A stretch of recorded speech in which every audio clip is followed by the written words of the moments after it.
Mute. All right, we'll welcome in Coach Musselman now. Scotty, get us started, please. Hey, Coach, just wanted to kind of get your assessment of Stanley's play through 3 games. I mean, he hasn't had one of those patented scoring nights like he's used to. He flirted with a double-double the other night. I know you mentioned his 3-point defense. Just kind of what's your take on him through 3 games? Sorry, Scotty, you were talking about Stanley Mckenzie? Yes. Okay, yeah. So, I mean, Stan's, obviously adjusting to a new system, a go-to player at South Dakota for Coach Todd Lee. So his role is kind of, it's a little bit different than what he was used to. He started some games. He's come off the bench. He's a guy that we try to run plays to because we think that he can, score the ball in the mid post, score the ball at the elbow. I think he's got to continue to utilize his mid-range game. I think at times maybe the 3-point shot,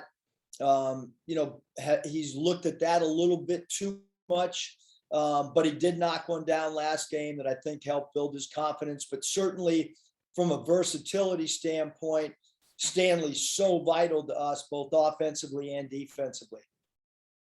And then, I'm not certain on the rule, but after Devo's ejection the other night, like, is he going to be available for the Kansas State game? Yeah, yes, Devo's available, from start to finish for the game in Kansas City against Kansas State. So yeah, he's full go. Yeah.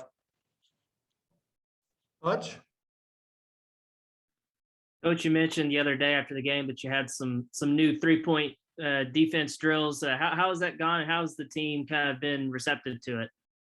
Well, Hutch, we weren't able to really practice yesterday, just because 2 guys played substantial minutes, and Jalen's obviously nursing an ankle right now. Today here in a few minutes, we'll get down and introduce some new 3-point defensive drills and try to do a better job because actually, the strength of Kansas State is a 3-ball, Hutch. So guys like number 24 Pack and Smith, number 13, and 3 Miguel and 25, all those guys we're going to really have to contest their 3-ball as well as number 1 Noel. So it's going to be important that we get refocused here today, tomorrow, and then Sunday once we get to Kansas City and practice there in the building that we'll play at on Sunday. Do you like facing a team that maybe is a good 3-point shooting team when you have something specific you want to improve, like to get a good test right out of the way, or would you have preferred to maybe face somebody who doesn't shoot the 3-ball as well as Kansas State does? Well, if we face somebody who didn't shoot the ball well, we would make them shoot the ball well based on what we've done thus far. So certainly don't want to play a team that their strength is the 3-ball, because we have not exhibited at all that we understand the importance. Our whole pregame speech going into the Northern Iowa game was about closing out to 3-point shooters, and that didn't work. So we got to come up with some new methods to try to get our point across about defending that 3-point line. Curtis? Hey, Coach, what's the value and importance, I guess, of 1, just being able to test yourself in kind of a tournament style environment, and 2, just being able to kind of get away from home and just, test yourself in that way before conference play? No, I really like how our schedules played out. I really, really do.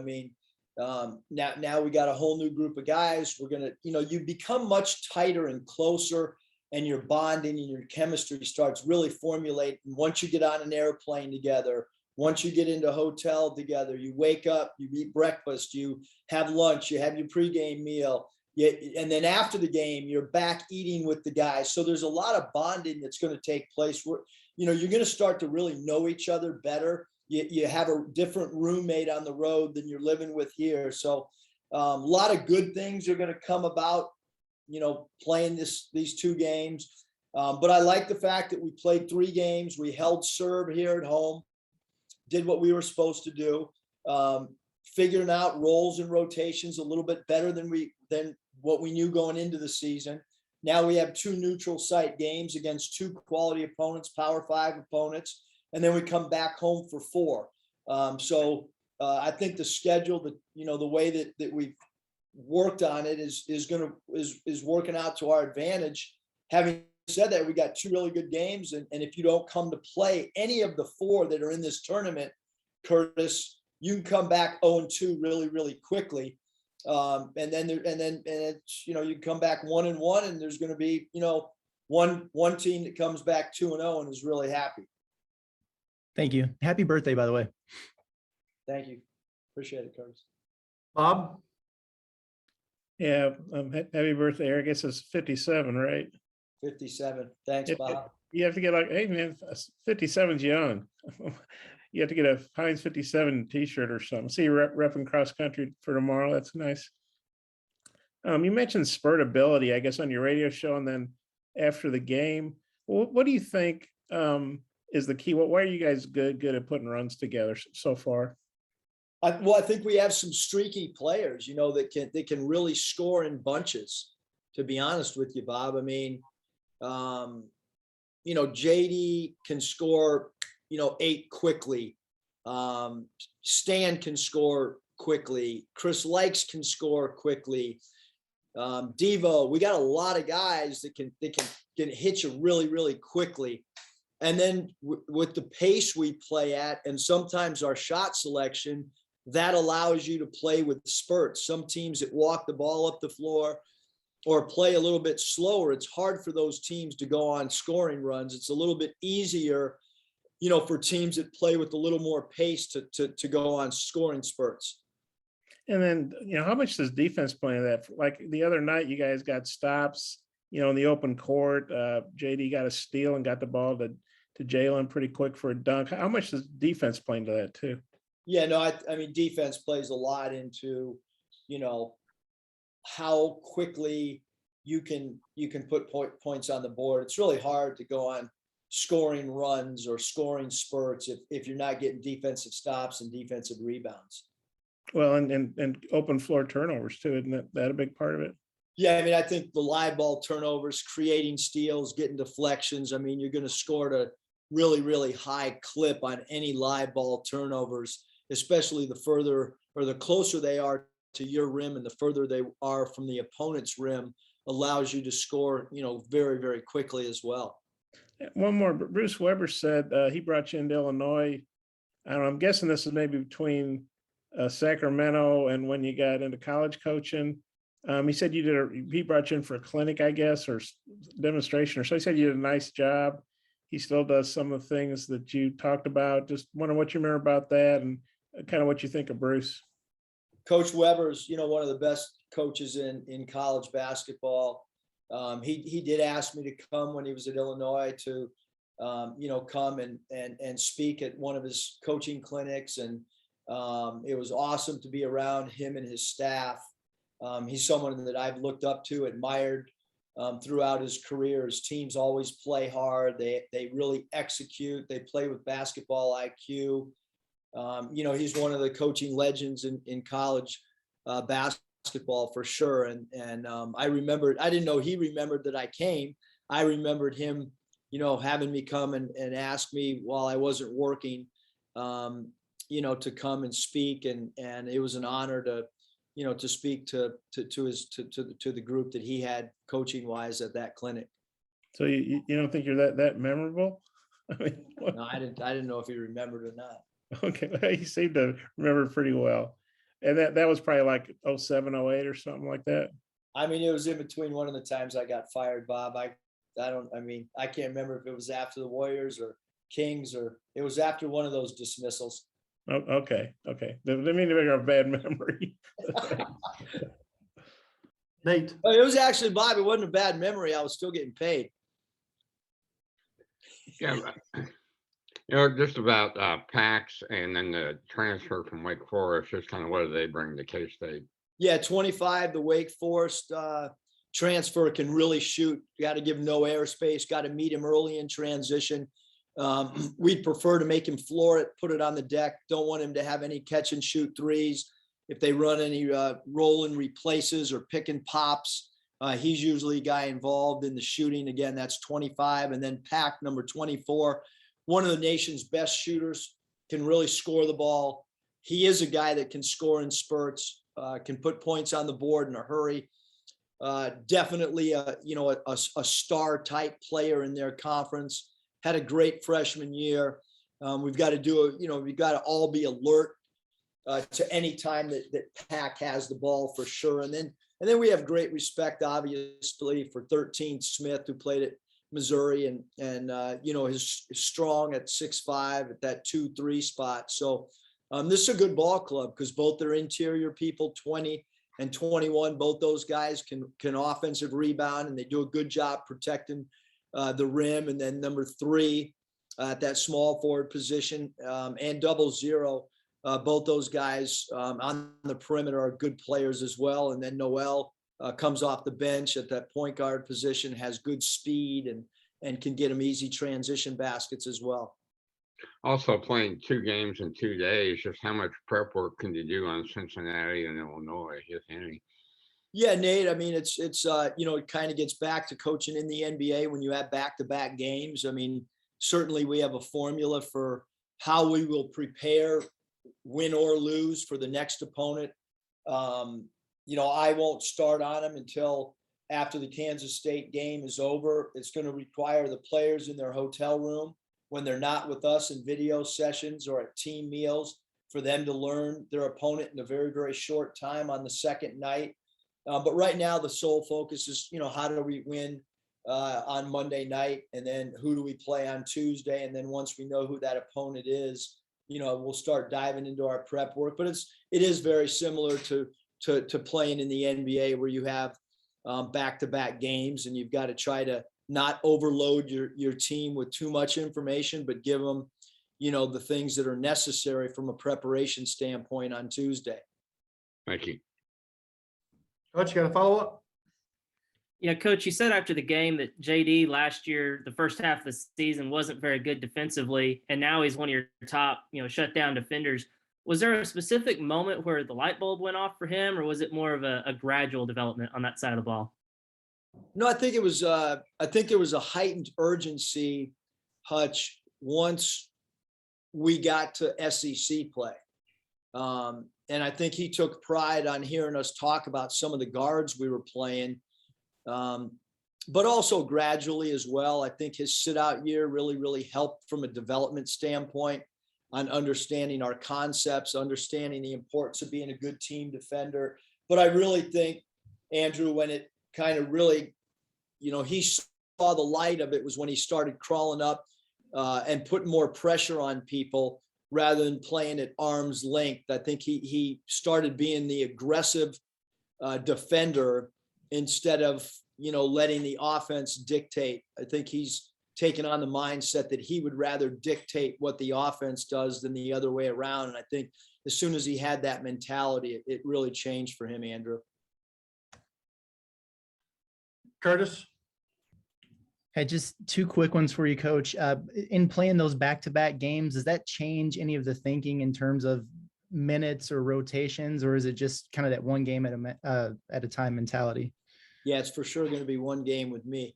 It's 40 minutes of how do we beat Kansas State. I'm not really concerned or worried about anything beyond that.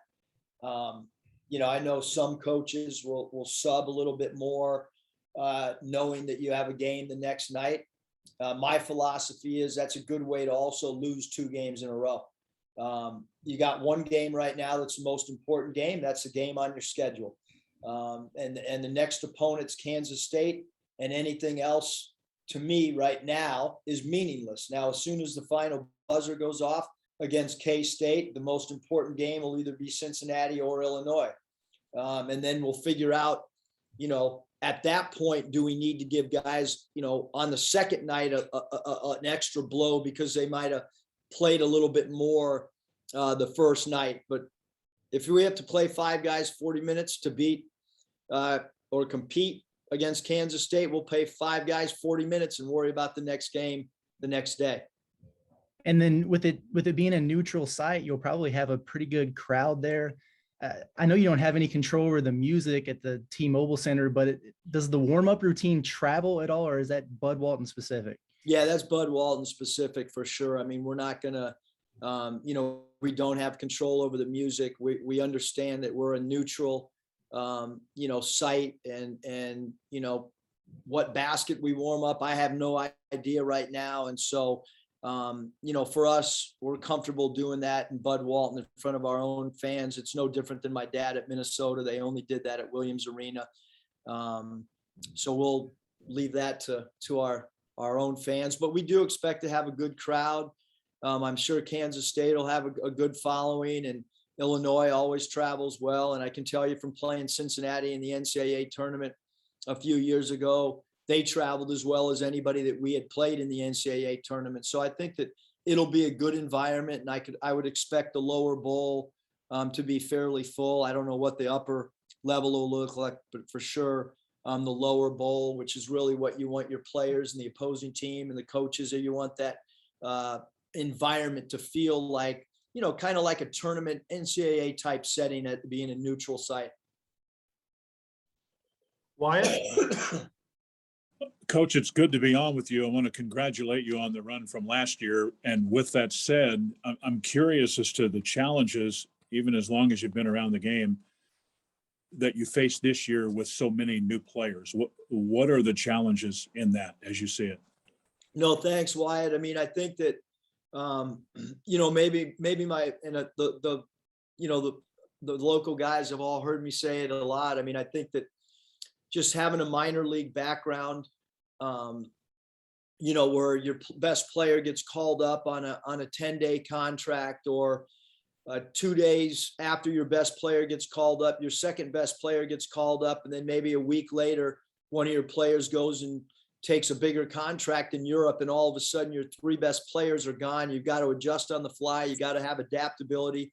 You've got to try to figure out as quickly as possible what your team's strengths and weaknesses are. You've got to figure out as quickly as possible what the best offensive and defensive schemes you can put together with your group, how much they can retain, how little they can retain, so on and so forth. And we're still trying to figure out who we are.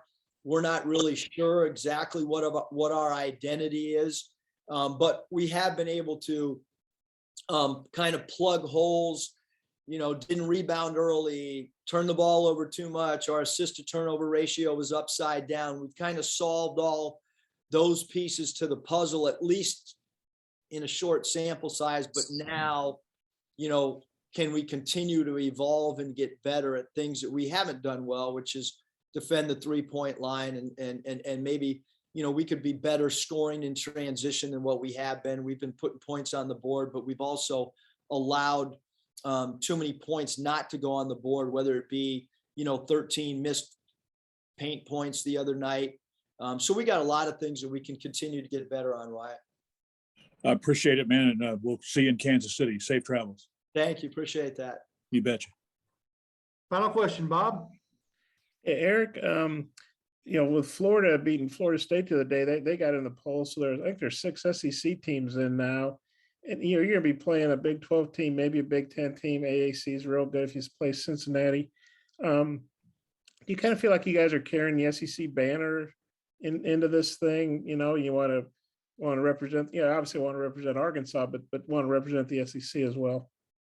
Yeah, I mean, I think it's really interesting that, the pride, like right now, we're tonight, Alabama plays. So, we're going to watch the Alabama basketball game as a staff, and we're going to be rooting for Coach Oates and the Crimson Tide to win tonight, because that helps our league. And last night I'm watching South Carolina, and it's kind of weird. Like you're rooting for South Carolina and you're rooting for these SEC schools, to win. You're watching the Missouri game last night, Coach Martin, and yeah, you want to beat them and you want to scout them and all that. But right now, you really need people in your conference to win. That becomes the utmost importance in it. And when do you feel that? You feel that on Selection Sunday. I think we're all competitive. We all want to beat one another, but But right now is a time that you certainly want your league to do really, really well. I've heard other coaches say, well, I don't want someone in our league to have momentum. That's all a bunch of baloney. I mean, we want everybody in our league to win every single night unless we play them and until we get to conference time. So yeah, we're rooting for every SEC team, and we hope that we can represent our conference in this tournament to the best of our ability. And I got a text today from someone in the WCC talking about what their league is doing to some Mountain West teams. So I think that this time of year, like, you've got to take great pride in your conference. Bruce Weber talked about being familiar with your dad's routine, and he mentioned Crazy George, who I think was that the unicycle guy, Crazy George? Anyway, he mentioned. Man, Coach Weber's got an awesome memory. That is so cool. So Crazy George is known as the world's greatest ball handler. True story. He played for my dad at Ashland College, and then he transferred, one of the first transfers ever. And he couldn't play. He couldn't make a jump shot, couldn't make a layup, but he was the world's greatest ball handler. He could spin the ball on every finger, could spin the ball off his toes.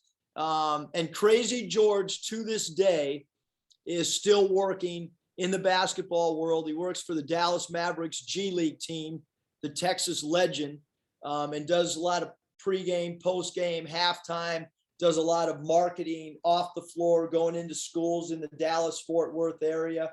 That's amazing. Coach Weber would remember Crazy George because he was somebody special. It was Mike Munson that rode that unicycle. And both those guys were on scholarships, by the way. There must have been more scholarships back then. No, only 13, but my dad only needed 7 to play. So he figured he could use a unicycle guy and a guy spinning the ball on his toes. He would use 2 scholarships up on those guys. The ultimate entertainment coach. Sounds good. Thanks, Coach. I appreciate your time. Anybody got anything else? I don't want to feel rushed. I still got 9 minutes and 48 seconds till I got to go to practice. We good? You brought up Mark Yeah, Smith. see, don't listen to Mike Kaywood. What do you got? I'm not knocking Mike. It's just you sound like you want us to ask you more stuff, like you're. No, the players don't want me down there. Okay. You mentioned Mark Smith. You're obviously familiar with him. What do you think about him as a player? And I guess he's averaging 7 boards after 2 games. I mean, Smith can really rebound the ball. He's got good strength. He's got good body. He's got good size. He's not afraid of contact.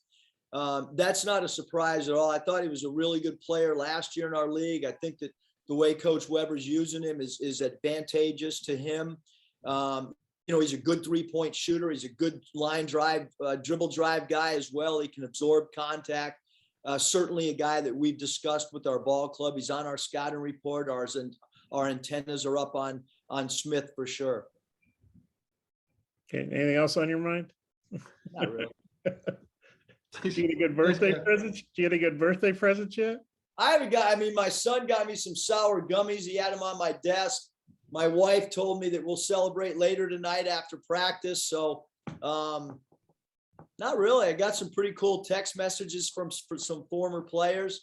I'm not sure what Danielle's got up her sleeve. Hopefully we got she'll get me something good. Maybe a Mitch's Surf Shop hoodie. That would be about the best gift I could ask for. Sorry, what's that? Mitch's Surf Shop out of La Jolla, California. The best hoodies ever. Oh, hoodie. Okay. Yeah. Maybe she'll get you a t-shirt. You don't have enough t-shirts, do you? All right, you guys, thanks.